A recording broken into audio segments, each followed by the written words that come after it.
천지를 만드신 하나님 아버지를 내가 믿사오며 그의 아들 우리 주 예수 그리스도를 믿사오니 이는 성령으로 잉태하사 동정녀 마리아에게 나시고 본디오 빌라도에게 고난을 받으사 십자가에 못 박혀 죽으시고 장사리 사흘 만에 죽은 자 가운데서 다시 살아나시며 하늘에 오르사 전능하신 하나님 우편에 앉아 계시다가 저리로서 산자와 죽은 자를 심판하러 오시리라. 성령을 믿사오며 거룩함을 공유하며 성도가 성도 통한 것과 죄를 사하여 주신 것과 몸이 다시 사는 것과 영원히 사는 것을 믿사오나이다. 아멘. 다같이 자리에 앉으셔서 339장 내 주님 지신 십자가 찬양해 드리겠습니다.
이 시간 지난 한 주간을 돌아보며 같이 기도하겠습니다. 얼마나 힘드시고 고단하십니까? 주님 도우심이 아니면 우리가 어떻게 살아갈 수 있을까요? 주님 우리의 무거운 죄짐, 더러운 죄악들을 이 시간 벗겨주시고 또 씻어주옵소서. 같이 한 목소리로 기도합니다. 할렐루야. 참 좋으신 아버지 하나님 감사합니다. 지금 한 주간의 삶을 돌아볼 때 하나님 나는 몸부림치고 열심히 최선을 다하여 살아왔지만 우리가 부족하고 또한 연약하고 하나님 조금 쓰러지는 죄악된 모습을 보게 되면 우리들을 불쌍히 여겨주시옵소서. 하나님 그 자리에 그대로 두지 마시고 이 시간 주의 성령으로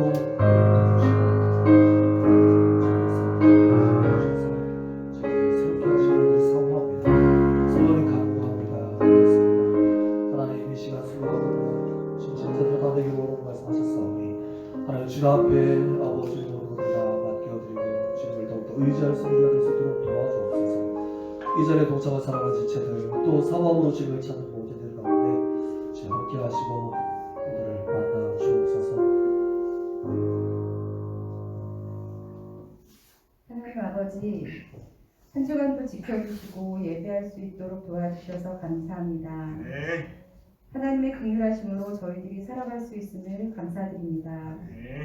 삶은 단순해진 것 같은데 고민은 많아지고 알 수 없는 미래를 불안해하며 아등바등 살아온 저희들을 불쌍히 여겨주시옵소서. 여러 가지 핑계와 게으름으로 해야 할 것들에는 눈 감고 하지 않아도 될 비난과 원망에는 빨랐음을 고백합니다. 지난 1년을 통째로 잃어버렸다며 대상도 없는 원망을 쏟아냈던 것을 용서하여 주시옵소서. 코로나가 생각보다 길어지면 어쩌나 걱정하고 막상 끝나면 이전으로 돌아갈 수 있을까를 걱정하는 무지하고 연약한 저희들을 용서하시고 불쌍히 여겨주시옵소서. 끝나지 않을 것 같던 추위가 언제 그랬냐는 듯 지나가고 가지마다 봄 기운이 매달려 있습니다. 긴 어둠과 얼어붙는 듯한 추위를 지나야 새싹이 나고 봄꽃이 피는 것처럼 저희들도 인생의 여러 계절을 겪으며 더 성숙하고 아름다워졌으면 좋겠습니다. 위기 앞에서는 기도로 의연해지게 하여 주시고 참고 견디는 힘도 허락하여 주시옵소서. 평탄한 중에는 감사로 겸손하게 하여 주시고 주위를 둘러보고 베풀 수 있는 넉넉함을 허락하여 주시옵소서. 사순절 기도회가 진행되고 있습니다. 예수님의 십자가를 묵상하고 기도와 금식 등 마음으로 동참하는 성도님들을 기억하여 주시옵소서. 인간의 경험과 상상으로는 예수님의 마음과 예수님이 겪으신 아픔을 헤아릴 수가 없습니다. 찢기는 아픔과 고통의 터널을 지나며 외로이 홀로 견디신 예수님 감사합니다. 그로 인해 저희들이 죄에서 자유함을 얻었습니다. 예수님의 길에 동행할 수 있는 믿음을 허락하여 주시고 예수님의 부활에도 동참하여 새 힘을 얻고 믿는 자의 자유함도 누리게 하여 주시옵소서. 성지기 교회를 세우시고 여기까지 인도하신 주님 감사합니다. 세상의 빛과 소금 되게 이끌어 주시옵소서. 여러 가지로 애쓰고 수고하시는 세 분 목사님들을 기억하여 주셔서 영과 육에 날마다 새로운 양식을 공급해 주시고 든든하게 청지기 교회를 지켜나갈 수 있도록 지혜와 명철을 더하여 주시옵소서. 오늘 말씀 전하시는 정병철 목사님을 성령님의 능력으로 채워주시옵소서. 전하는 말씀마다 은혜되게 하여 주셔서 듣는 자마다 깨닫고 회개하며 힘을 얻어 몸으로 반응하고 행동하게 하여 주시옵소서. 각처에서 여러 가지 모양으로 동참하는 청지기 교회 성도님들을 기억하여 주시고 오늘 예배를 받아 주시옵소서. 감사드리며 예수님의 이름으로 기도드립니다.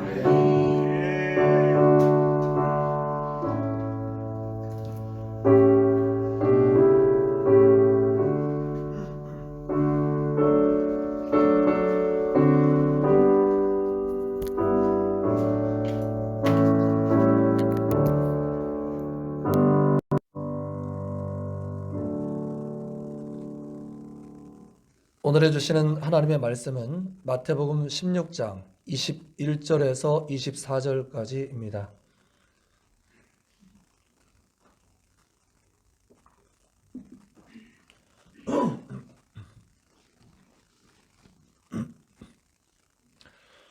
마태복음 16장 21절에서 24절까지의 말씀입니다. 이 넉절의 말씀을 저와 함께 교독하도록 하겠습니다. 이때로부터 예수 그리스도께서 자기가 예루살렘에 올라가 장로들과 대제사장들과 서기관들에게 많은 고난을 받고 죽임을 당하고 제3일에 살아나야 할 것을 제자들에게 비로소 나타내시니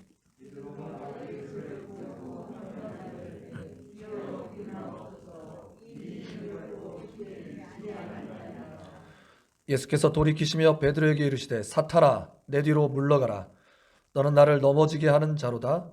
네가 하나님의 일을 생각하지 아니하고 도리어 사람의 일을 생각하는도다 하시고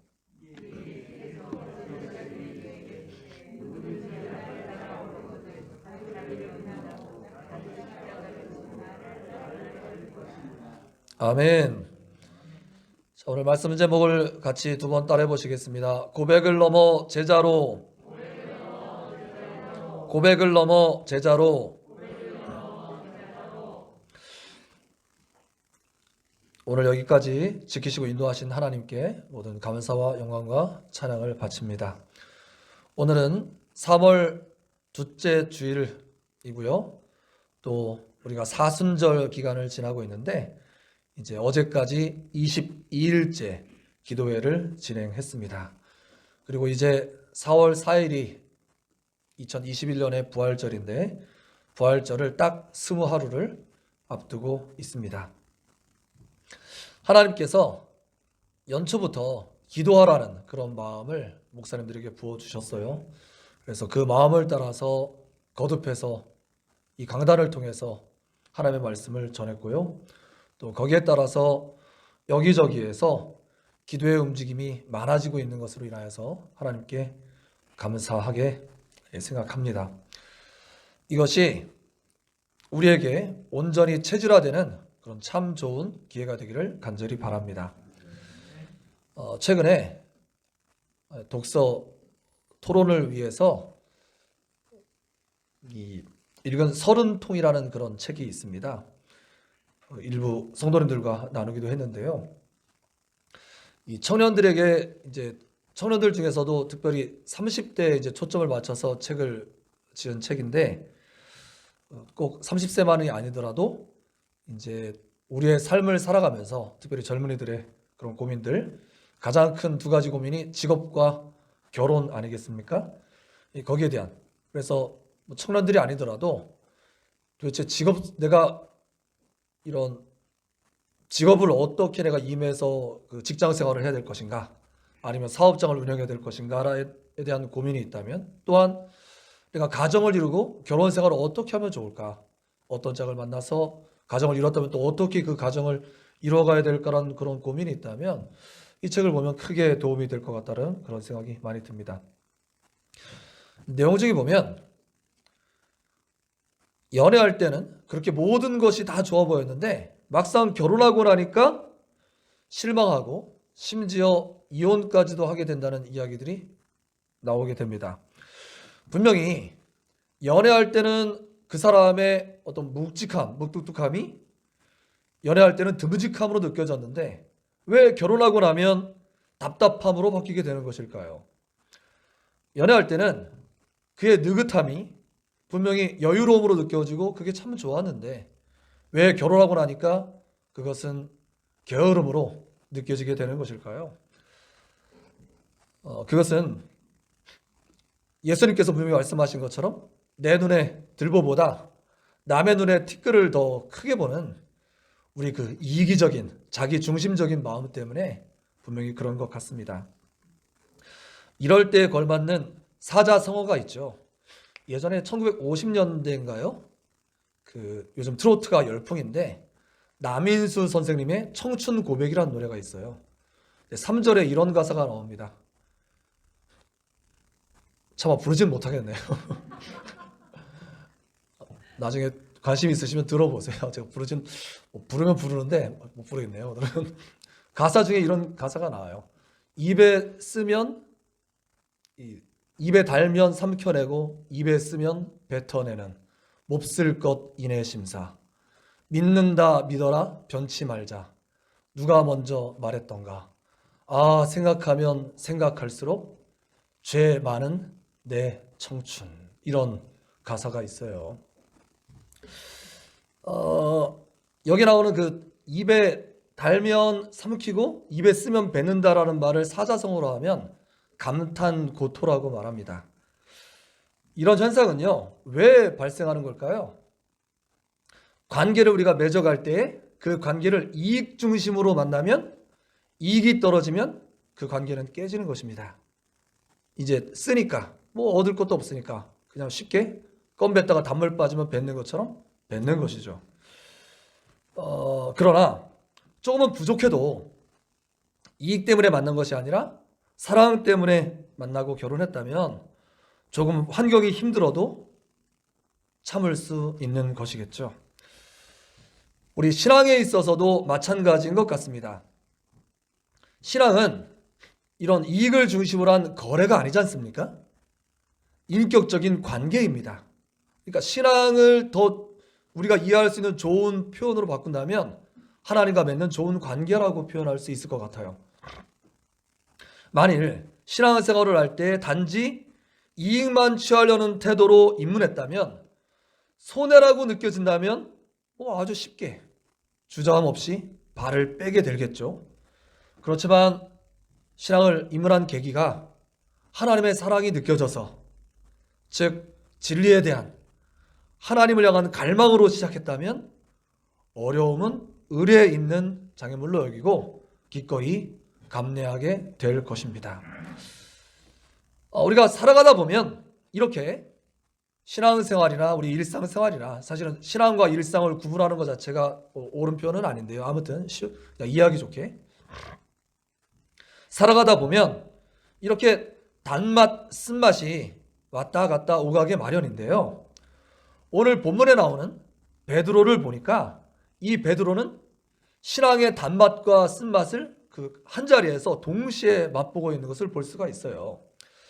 오늘 다 읽지는 않았습니다만 마태복음 16장은 굉장히 중요한 전환점이 되는 그런 장입니다. 어떤 일이 있었냐면요, 인류 역사상 가장 위대한 고백이 이 장에 등장해요. 외우기도 쉬워요. 마태복음 16장 16절, 장절이 똑같아요. 이 일이 어떻게 있었는지 좀 얘기를 들려드릴게요. 이제 예수님의 공생의 사역은 3년 우리가 알고 있는 막바지에 접어들었습니다. 우리는 다 끝난 상황을 말씀을 통해서 보니까 알고 있지만 제자들은 모르고 있는 상태예요. 그런데 예수님은 그 모든 것들을 다 보고 계시잖아요. 그러니까 예수님께서는 이제 십자가를 지심으로 우리의 죄악을 담당하시고 부활 승천하셔서 우리의 죽음을 이기실 이 일들을 이제 본격적으로 해야만 하는 사역의 절정을 향해 나아가야 되는 그런 시점인 것입니다. 이 중요한 시점에 제자들은 이것을 모르고 있으니까 이것에 대해서 제자들에게 가르쳐 주기를 원하셨어요. 그래서 왜냐하면 제자들은 예수님을 지금 3년이나 부름받아서 쫓아오고 있음에도 불구하고 아주 단꿈만 꾸고 있었던 것입니다. 단꿈이라는 게 뭡니까? 그들이 나라를 살리고자 하는, 당시 로마 치하였으니까 우리가 일제 시대를 생각하면 좋겠죠? 쉽겠죠? 로마 치하였으니까 어떤 해방도 맛보고 다윗 왕국의 부활도 꿈꾸는 이런 구국이라는 그런 어떤 대의도 달성하고자 하는 그런 마음도 있었겠지만, 사실은 그 뒤에는 자기의 입신 양명, 자기 아주 높은 데 올라가고 자기 이름도 막 떨치고 잘 먹고 잘 살고자 하는 소위 대박의 꿈도 함께 꾸고 있었던 것 아니겠습니까? 그런데 동상이몽, 같은 침대에 자면서도 부부가 다른 꿈을 꾼다, 뭐 이런 말처럼 예수님이 꿈꾸시는 나라는 이런 나라였습니까? 세상 나라에서 다윗 왕국처럼 제국을 세우는 것이 하나님의 뜻이었을까요? 주님은 그런 게 아니라 주님이 꿈꾸시는 나라는 한마디로 말하면 하나님의 나라 아닙니까? 하나님의 나라. 하나님의 그 사랑과 공의가 실현되는 하나님이 왕되어 다스리시는 그 나라를 지금 꿈꾸고 계신 거잖아요. 그래서 이 일을 이루기 위해서는 잃어버린 영혼들을 구원하시고 섬김을 받기 위해서 온 것이 아니라 섬기시고 자기 몸을 대속물로 주기까지 하셔야지만 이 일이 달성되는 것 아닙니까? 그래서 예수님은 이 시점에서 두 가지를 정확하게 밝히길 원했어요. 몇 가지요? 두 가지. 무엇과 무엇? 예수님 자신의 정체성과 또 하나 당신이 하시는 사역의 정체성. 이 두 가지를 분명하게 밝히고 다음 단계로 넘어가기를 원하셨어요. 그래서 지금 이 장소가 어디냐면 가이사랴 빌립보라는 곳입니다. 자, 이름에서 벌써 느껴지는 커다란 뉘앙스가 있어요. 뭐요? 이름 자체에 왕은 로마의 황제이다 라는 것이 선언되어 있어요. 가이사랴. 가이사라는 것 자체가 케사르, 즉 가이사의 것은 가이사에게, 하나님의 것은 하나님에게라고 말했을 때 그 가이사입니다. 그러니까 도시의 이름 자체가 왕은 로마 황제야, 이 세상 왕이 이 세상을 다스리는 황제야 라는 것을 선언하는 그 도시에 이르러서 예수님이 의도적으로 그 장소에서 물어보시는 거예요. 사람들이 나를 누구라 하더냐? 라고 물어봐요. 그랬더니 당시에 많은 사람들이, 특별히 세례 요한의 사후에 예수님이 활동하셨잖아요. 그래서 분분한 이야기들이 있었어요. 그래서 어떤 사람들은 세례 요한이다, 다시 살았다. 헤롯 왕이 그렇게 말했었죠. 세례 요한이 다시 살아났나 봐, 예수님에 대해서 이렇게 얘기했었고요. 또 더러는 엘리야가 왔다. 왜냐면 말라기에 엘리야가 와서 미리 이제 그 레드 카펫을 깔 것이다, 이런 얘기가 딱 나오잖아요. 그 메시아가 올 길을 예비할 것이다, 이런 얘기가 나오잖아요.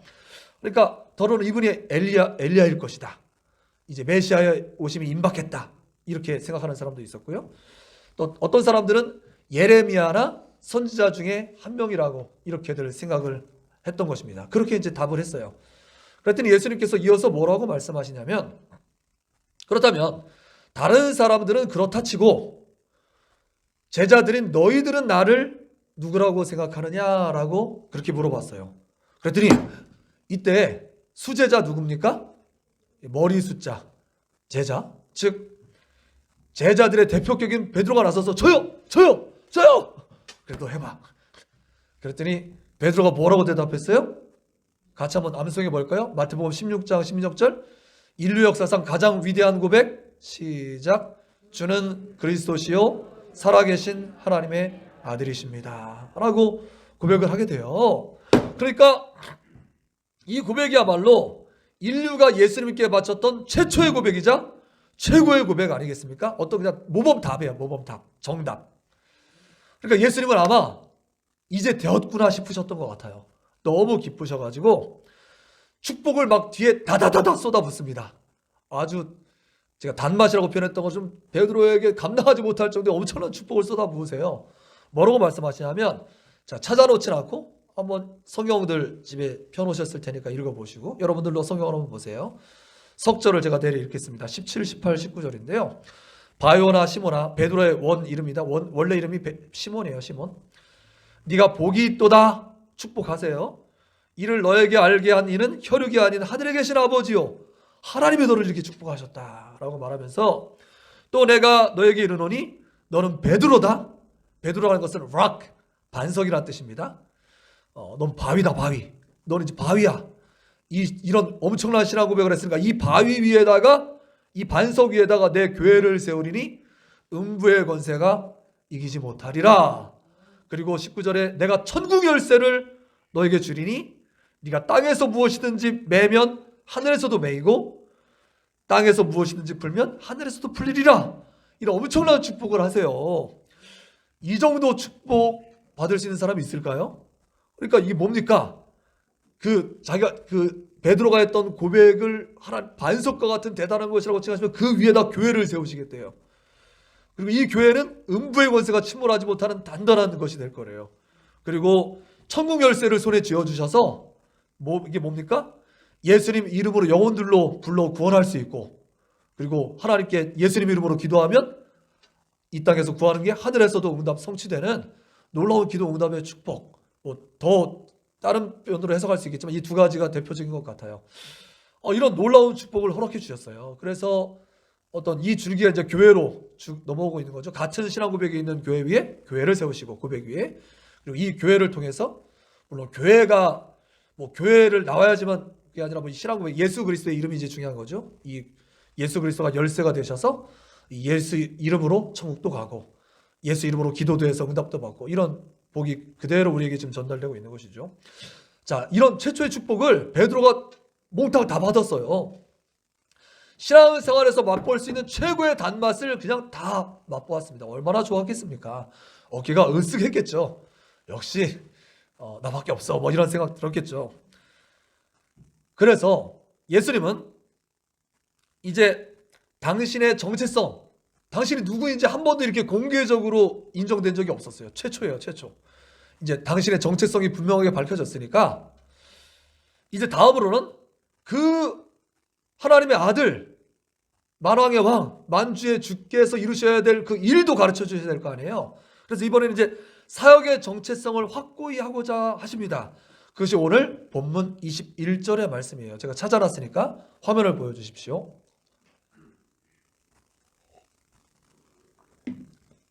읽어봅니다. 시작.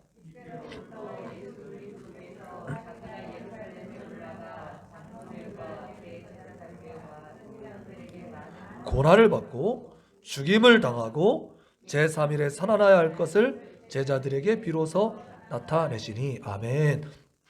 말씀에 뭐라고 썼습니까? 21절에 이때로부터, 그 전까지는 이걸 밝히지 않으셨다는 뜻이에요. 신앙 고백, 정확한 신앙 고백이 나온 예수님의 정체성이 분명히 밝혀진 다음에 사역의 정체성을 이때부터 밝히기 시작하시는데,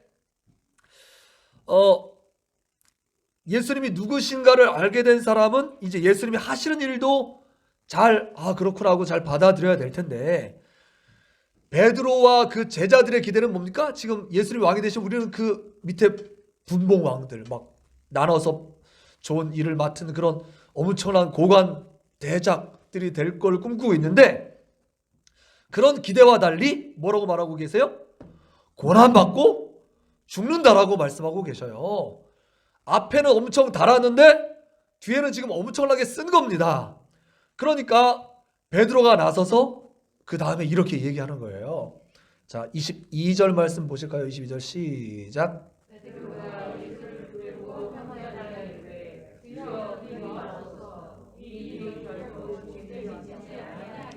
아멘. 그렇습니다.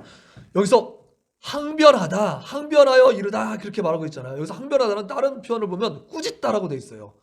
아니 어떻게 주님이 그런 일을 하십니까? 라고 그러면서 막 만류하는 거예요. 그래서 여기 보면은 22절에 보면 예수님을 붙들었다 이렇게 표현이 나오는데, 또 23절에 예수님이 돌이켜서, 그러니까 몸싸움 비슷한 거예요. 지금 몸싸움. 예수를 붙들고 어떻게 선생님이 그런 일을 하십니까? 막 지금 그러고 있는 거예요. 그러니까 강하게 거부한다는 뜻입니다. no! 절대 그런 일은 있을 수 없어요! 하고 거부하는 거예요. 그러니까 이 말은 본인들이 주인님, 주님, 선생님 하고 따르던 분을 상당히 위해 주는 말인 것 같지만, 사실은 아주 인간적인 생각에서 나온, 더 나아가서는 자기들의 안위를, 무슨 말이냐면 내가 지금까지 투자한 게 얼만데, 따라다니는 게 얼만데 지금 함께 망할까 봐 걱정해서 하는 말 아니겠습니까? 그러자 예수님께서는 그 최고의 칭찬을 해주시는 입술로 최악의 경고를 그 자리에서 내리십니다. 이 너무 엄청난 말이라 숨 막혀요. 칭찬에 비교될 정도로 너무나 엄청나서 마치 고속도로 하이웨이를 그냥 막 180 놓고 막 달리다가 갑자기 콱 낭떠러지가 온 것 같은 느낌이고요. 꽃길 막 신난다 막 꽃길을 걷다가 갑자기 사막이 쫙 펼쳐지는 느낌이고요. 천국에서 지옥으로 바로 떨어지는 그런 느낌의 엄청난 재앙과 같은 말을 듣게 돼요. 읽어봅니다. 23절 시작.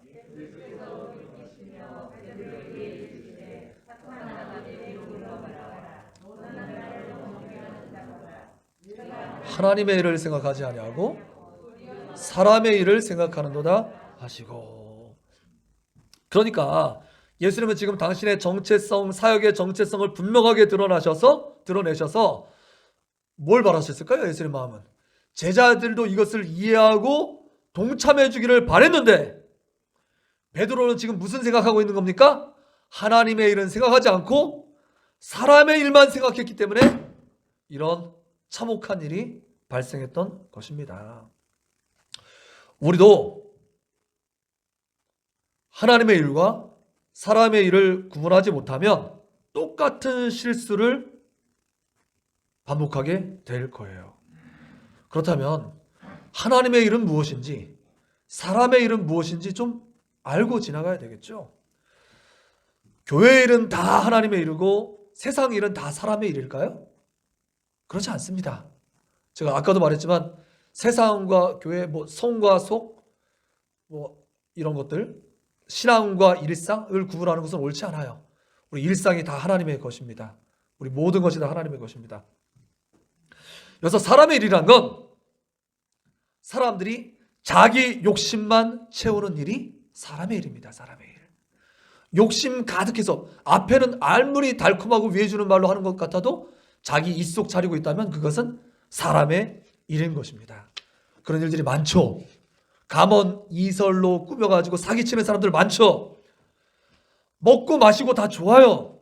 그런데 자기들끼리만 좋아서 자기 배만 채우는 일은 다 사람의 일이에요. 요즘 그 핫 이슈 뉴스 중에서 LH 공사에 그런 어떤 투기 이런 일들로 말미암아서 전 국민의 공분을 사고 있잖아요.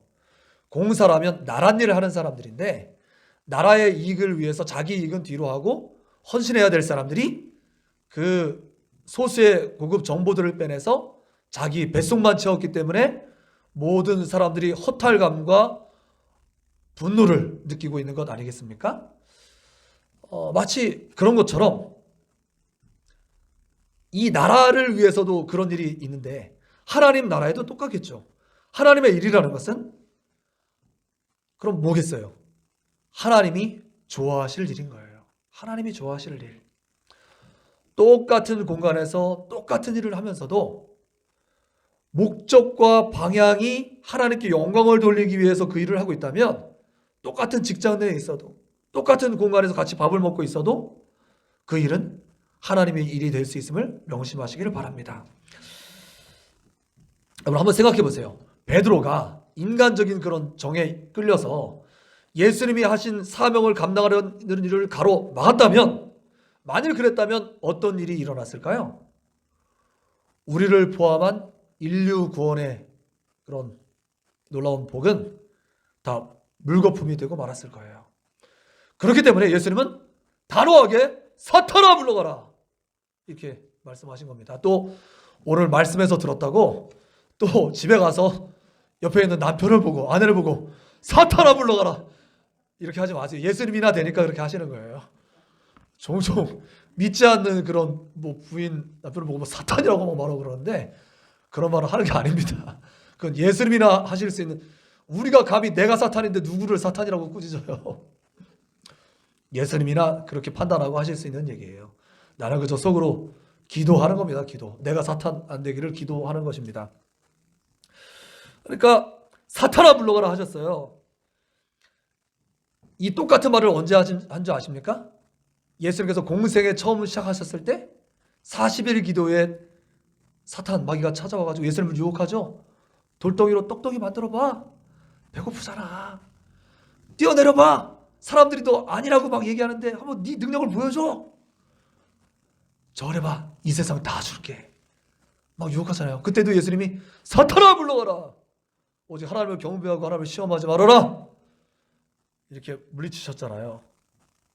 즉 인간적인 생각은, 인간의 일이라는 것은 사명의 길, 십자가를 향하여 가는 길을 막아서는 것, 그것이 사탄의 방해 공작, 이것이 바로 인간의 일이었던 것이죠. 그래서 우리도 살아가면서 또 예수님을 믿으면서 이 일을 좀 잘 구분할 수 있어야 되겠어요. 하나님의 일과 사람의 일을. 항상 그 일을 행할 때 이것을 과연 하나님께서 기뻐하실까? 이게 우리 공동체의 유익이 될까 생각해 봐야 되겠죠. 여러분들은 이걸 잘 구분하고 잘 아시겠습니까? 베드로도 잘 몰랐어요. 수제자인 베드로도 잘 몰랐다면 우리도 이걸 잘 몰라요. 그렇기 때문에 분별의 영을 구해야 되고요. 잘 모르니까 지속적으로 물어봐야죠. 기도하지 않고 자신만만하면 반드시 실수하게 돼 있고요. 여호사도 그 당당하게 가나안을 정복했던 사람이 물어봤을 때는 여리고성 정복할 수 있었는데 물어보지 않으니까 아이성에서 그런 사람들 죽어나가고 이런 실패를 경험하잖아요. 물어보지 않으니까 그 사람들이 와서 우리 저 멀리 있는 사람들이에요. 물어보지 않으니까 똑같은 실수를 또 반복하잖아요. 그러니까 물어봐야 돼요. 반드시 급할 거 없어요. 뭐가 딱 누가 급하게 나한테 막 물어볼 수 있죠. 그럴 때에도 저한테 기도하고 충분히 생각해 볼 시간을 주십시오 하고 시간을 버세요. 그리고 충분히 기도하세요. 그 다음에 결정해도 조금도 늦지 않아요. 그래서 예수님께서는 이런 대답을 잘못했던 베드로와 제자들에게 이제 이것을 수정해서 가르쳐 주시는 것입니다. 하나님의 일과 사람의 일을 구분하지 못하는 제자들에게 이것을 이제 수정해서 가르쳐 주시는 거예요. 자, 고백한 것까지는 너무나 잘했어요. 최고의 칭찬을 받았습니다. 그렇다면 이제 정말 제자의 길을 걸어가야 될 거 아니에요. 잘못 생각하고 있었어요. 그렇다면 이제 수정해서 방향을 턴해야죠. 유턴해야죠. 너희가 정말 나를 따라올 작정이라면 단 것만 찾지 말고 이제 클 만큼 컸잖아. 그 정도 신앙생활 했으면 이제는 쓴 것도 더 큰 영광을 바라보면서 잘 감내할 수 있어야지 그거 가르쳐 주시는 겁니다. 이것은 마치 남녀 사이의 연애와 결혼과 비슷한 것 같아요. 연애 달콤한 고백도 너무 좋죠. 그렇지만 어떻게 맨날 그 달콤한 고백만 먹고 삽니까? 결혼하고 났으면 신의도 지키고 책임도 다하는 것이 결혼 생활이잖아요. 그게 그리고 진정한 사랑이잖아요. 어떻게 결혼 생활하면서 맨날 꿀만 떨어지고 맨날 깨만 쏟아지겠어요. 같이 어려운 일도 같이 감당해야 하는 거지.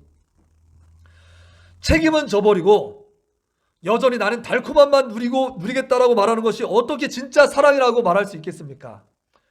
그래서 예수님은 당신의 정체성을 나누신 이후에 당신의 사명에 대해서 분명히 말씀하고 계신 것입니다. 이제는 이 예수님을 주라고 고백하고 주님의 사명을 따르겠다라고 나선 우리들에게 다음과 같이 분명하게 말씀하고 계셔요. 자, 저를 한번 다 보세요. 자, 여러분들이 저를 잘 봐주시는 것이 제 설교를 돕는 길입니다. 여러분들이 시선이 한번 떨어질 때마다 마음이 철렁철렁 한 단계씩 내려가요. 앞에 있으면 다 보입니다. 좀 이렇게 여러분들이 집중해서 보시면 말씀이 지금 쭉 빨려 들어가는 느낌이 들어요. 그런데 시선 한번 떨어지면요 말씀이 다 튕겨나오는 느낌이 들어요. 저를 좀 도와주십시오. 자, 힘드시고 피곤하시죠? 자, 24절 이제 막바지입니다. 막바지. 그래서 하나는 쥐어갖고 가야 될 거 아니에요. 자, 24절 말씀. 자, 읽어봅니다. 자, 시작.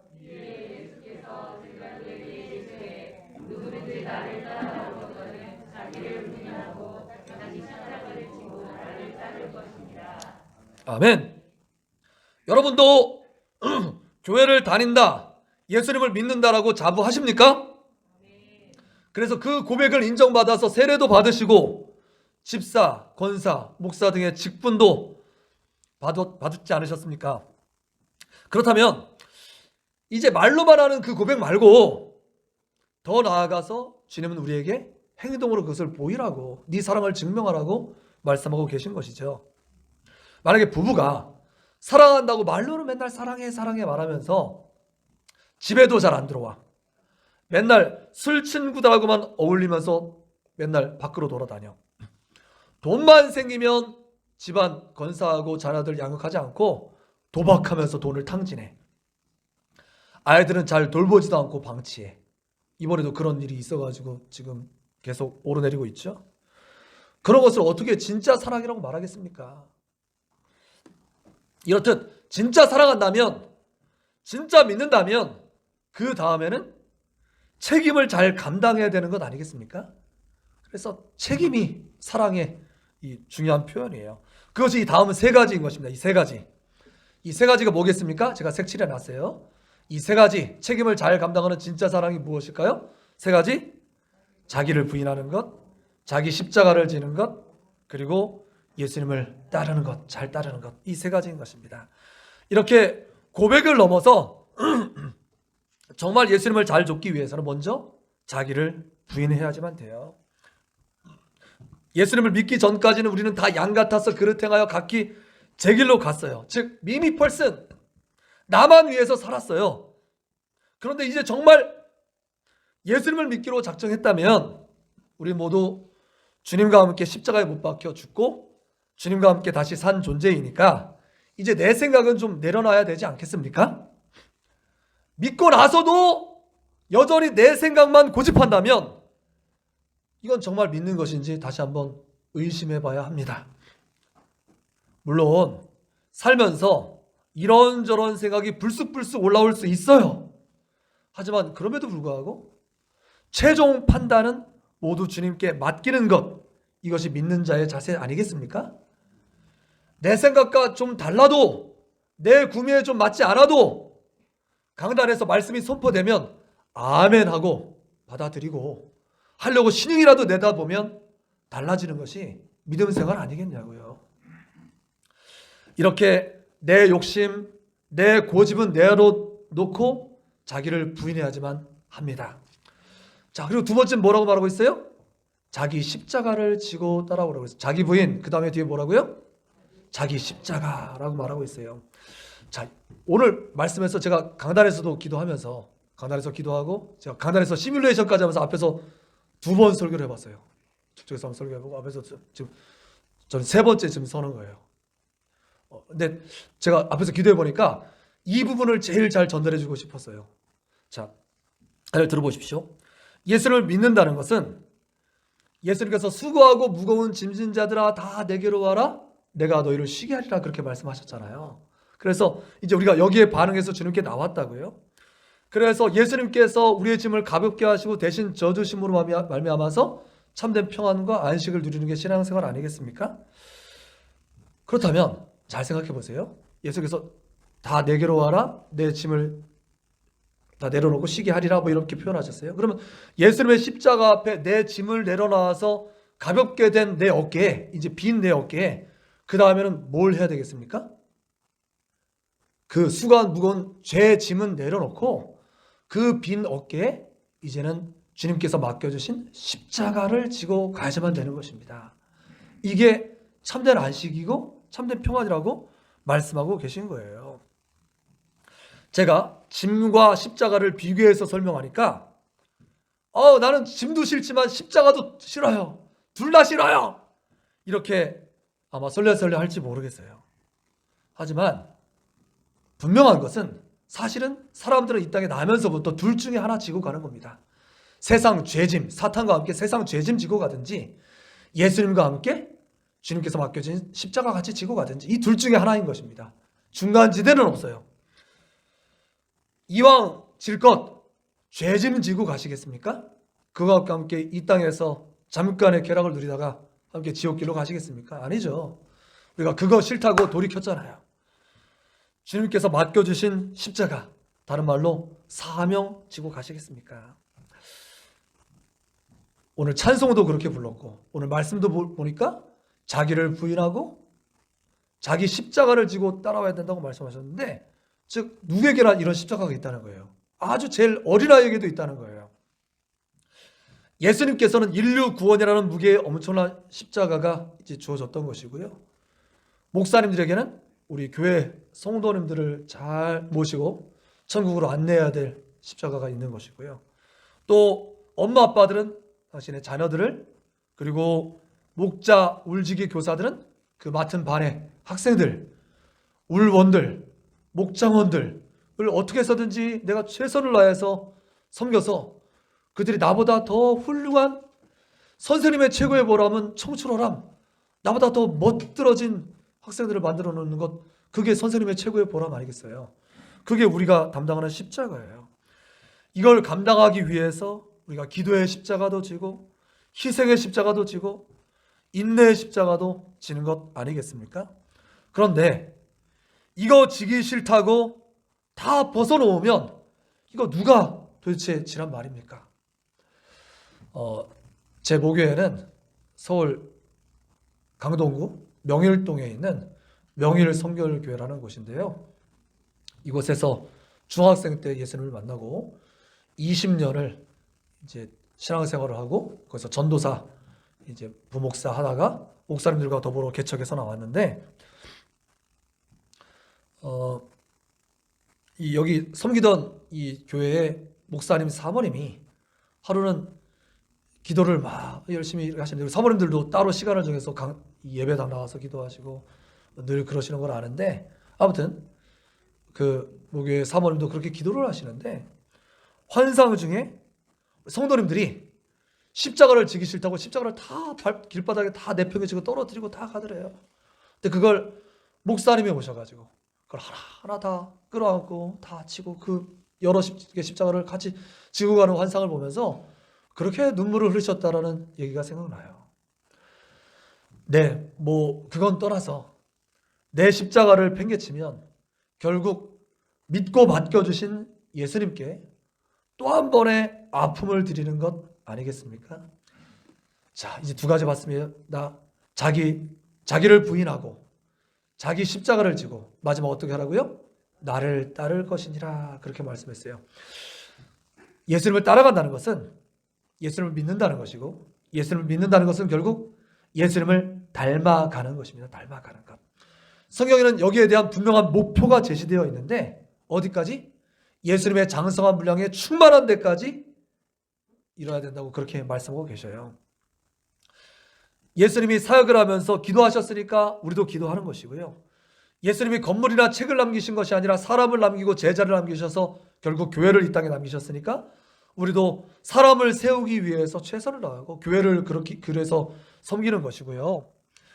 예수님께서 섬김의 모범을 보이시고 죽기까지 충성하셨으니까 우리도 겸손과 순종으로 그 길을 따라가야 될 줄로 믿습니다. 이제 말씀을 마무리합니다. 우리는 지금 사순절에 딱 중간을 지나고 있어요. 또 이때 릴레이 기도의 시간을 나누어서 맡고 있습니다. 물론 목사님들과 여러 중보자들이 매일 기도하지만 한 명이 또 하루 정해서 하루하루 기도하고 계십니다. 뭐 어떤 분들은 기도에 그 후기도 남겨주시기도 하고 안 남기셔도 기도하고 있는 줄로 알고 있습니다. 이렇게 우리가 릴레이 기도의 시간을 갖고 있는데요. 제가 앞에 이제 쭉 설명해서 이제 오늘 말씀 제목처럼 고백을 넘어서 제자가 되는 일, 이 세 가지, 그것이 되기 위해서 자기를 부인하고 자기 십자가를 지고 예수님을 붙쫓아가는 일이 내 힘으로 잘 되던가요? 내가 단지 그냥 결심하면 쉽게 이루어지는 일인가요? 잘 안 되기 때문에 그래서 기도하는 것입니다. 주님, 내 부인이 잘 안 돼요. 내 고집이 시퍼렇게 살아서 자꾸 내 안에서 꿈틀거려요. 내 욕심대로 채우고 싶고요. 사람들한테 오히려 다 쏟아부어주고 싶고요. 내 성미가 내 안에서 늘 들끓어요. 주님, 나 어떻게 하면 좋아요? 그러니까 주님 앞에서 기도하는 것이고요. 주님께서 십자가 감당하라고 작은 일 맡겨놓으셨는데 하나님, 내가 나도 감당하기 힘들어요. 주님, 제발 나는 그래 난 그렇다 치고요. 제발 나에게 맡겨주신 그 영혼 잘 되게 도와주세요. 다시 한번 좀 힘을 주세요. 잘 감당할 수 있도록 도와주세요. 예수님 도와주세요 하고 쫓아가는 것이 기도하는 것 아니겠습니까? 그래서 이렇게 기도하는 시간을 통하여서 하나님의 아들이시며 왕이신 그분이 묵묵히 걸어가셨던 십자가의 길, 그 길을 분명히 새기면서 예수님을 더 깊이 배우고 더 분명히 따라가게 되는 그런 시간들이 되기를 간절히 바랍니다. 그래서 이 기간을 통해서 우리의 고백은 더 깊어지고 우리의 행동은 더욱더 진실해지는 놀라운 기간 되기를 간절히 바랍니다. 이제 같이 말씀 붙들고 기도하죠. 주님, 그렇습니다.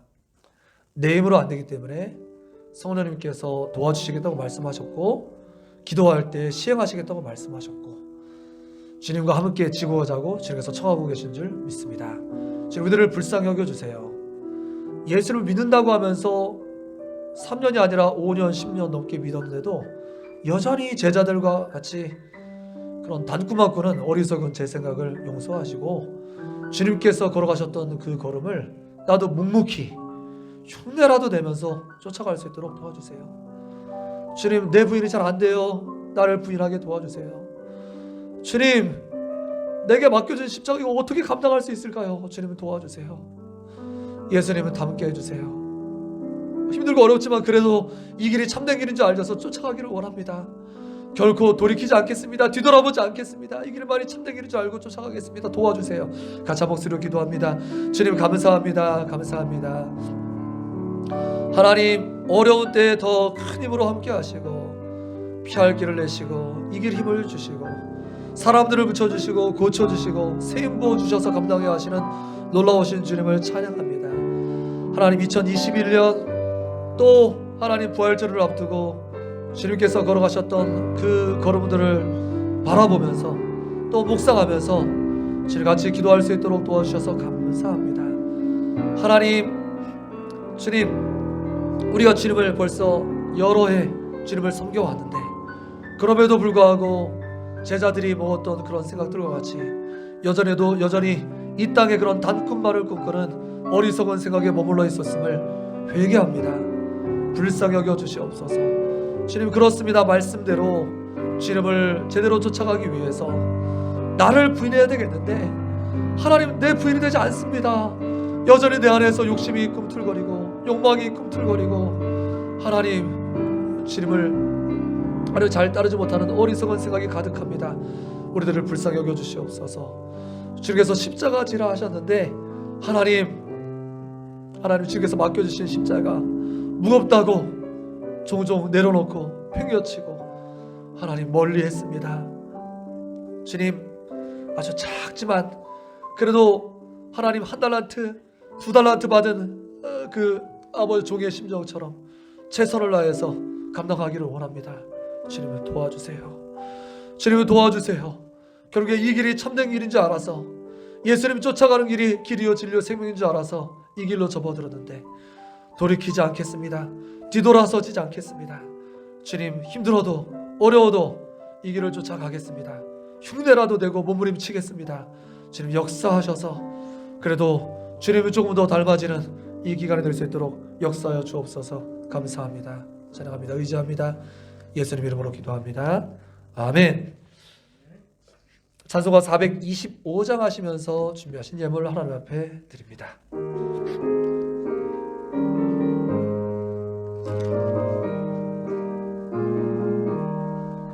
주님의 뜻을 거룩한 주의 기다리는 빛과 같은 날 믿으사 주님의 영상 보소서. 주님의 뜻을 주님과 함께 나의 목소리 살피시며 행복한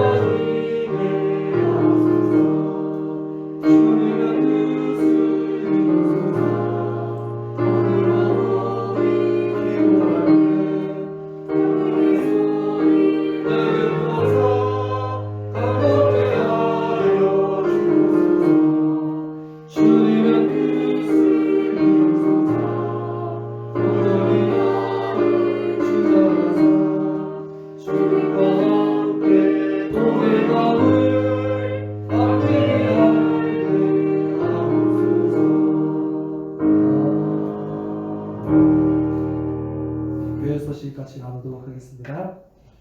여러분을 사랑하고 환영하고 축복합니다. 코로나19 비상대응이죠. 광고에 잘 귀 기울이시기를 바랍니다. 주간 예배, 묵상과 기도, 큐티, 또 릴레이 기도 계속 진행하고 있는데 잘 감당해 주시길 바랍니다. 매일이 쌓여서 일주일이 되고 한 달이 되고 1년이 되니까 정말 좋은 기회인 것 같아요. 이때 본질을 찾고 내 신앙의 어떤 정체성을 회복하는 좋은 기회입니다. 이 기회를 통해서 우리 자녀들에게 신앙생활이 습관을 완전히 형성될 수 있도록 계속 꾸준히 그렇게 해가기를 원합니다. 또 하나 좀 특별한 그 광고 내용은요. 내일 이 자리에서 오전 10시에 인천 서지방의 정기지방회가 열립니다. 우리 지방회가 36개 교회인가요? 36개인가? 하여간 그 정도 숫자의 교회들이 이 지역에 묶여져 있는데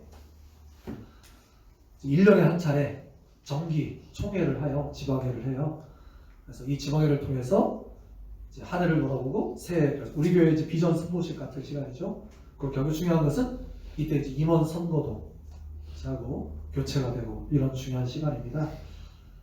우리 교회에서 이것을 진행하는 것은 이제 우리 교회가 이제 좀 중임을 맡아서 이제 좀 더 큰 책임을 감당해야 될 순서가 되었다는 것을 뜻하는 것입니다. 굉장히 영광스럽고 감사한 일이고요. 비록 식사 대접, 간식 대접은 못하지만 최선을 다해서 잘 섬겨드리기를 원하고요. 이제 그런 대접은 못하기 때문에 성도님들이 나오실 필요는 없습니다. 이제 목사님들 선에서 알아서 잘 준비해서 할 거고요. 참고로 이런 1년에 한 차례 있는 이런 재정을 다루는 이런 총회는 99명까지 모임이 가능합니다. 그래서 내일 예정으로는 45명 정원인데요. 아무튼 모임이 은혜 중에 잘 진행될 수 있도록 하나님 참으로 사람의 일이 오가지 않고 하나님의 일만이 드러나고 영광받는 놀라운 시간 될 수 있도록 특별히 중보기도 많이 해주시길 바랍니다. 현재 우리 유태성 목사님이 우리 교회 대외 대표로서 현재 부회장직에 계시거든요. 결과는 하나님께 다 맡겨드리고 아무튼 맡겨주시는 그 일에 최선을 다해서 잘 감당하실 수 있도록 이제 결과는 또 주중에 또 말씀드리겠습니다만 맡겨주신 누군가는 감당해야 될 일이잖아요. 일종의 십자가잖아요. 십자가 사실 어려워요. 빨리 지고 지나갔으면 좋겠어요.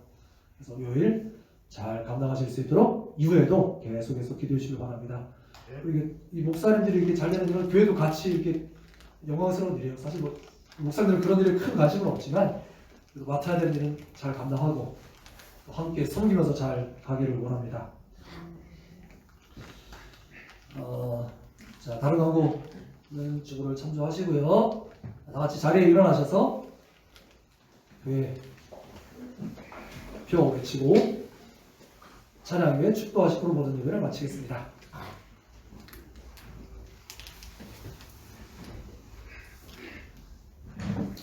정직이고 준비. 하나님 사랑. 우리는 하나님을 주인으로 보신 청지기로서 이 땅에 하나님의 나라를 실현한다. 이를 위해 하나, 예배의 목숨을 걸라. 둘, 말씀 앞에 순종한다. 셋, 내 자리에서 종종 살면서 적당하다. 아멘.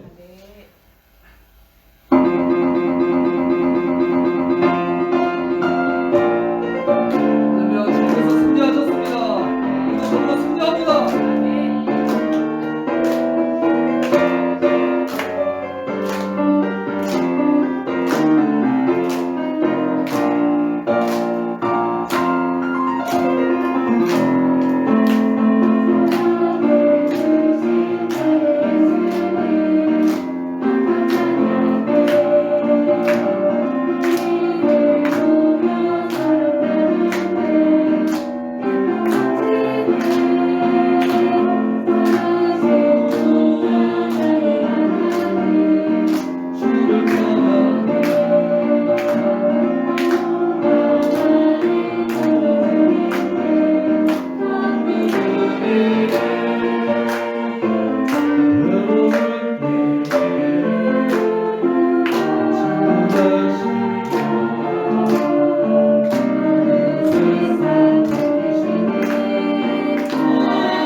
하나님, 우리의 모든 삶의 형편, 우리의 마음 깊은 곳을 헤아리시는 주님, 수고하고 무거운 짐자들아 다 내게로 오라 하셨으니 주님 앞에 우리 모든 무거운 짐을 끌어놓고 주님 안에 참된 안식과 평안을 누리게 하시니 감사합니다.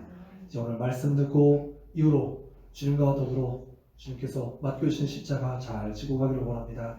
이제는 우리 주 예수 그리스도의 놀라운 은혜와 아버지 하나님의 극진하신 사랑과 성령의 감동감화 충만 인도 교통 역사하시는 놀라운 은총이 우리의 고백을 넘어 제자 되기를 마음에 소원하고 결단하는 사랑하는 모든 성도님들 가정과 하시는 일 위해 지금부터 영원토록 함께 하시기를 간절히 축원하옵나이다.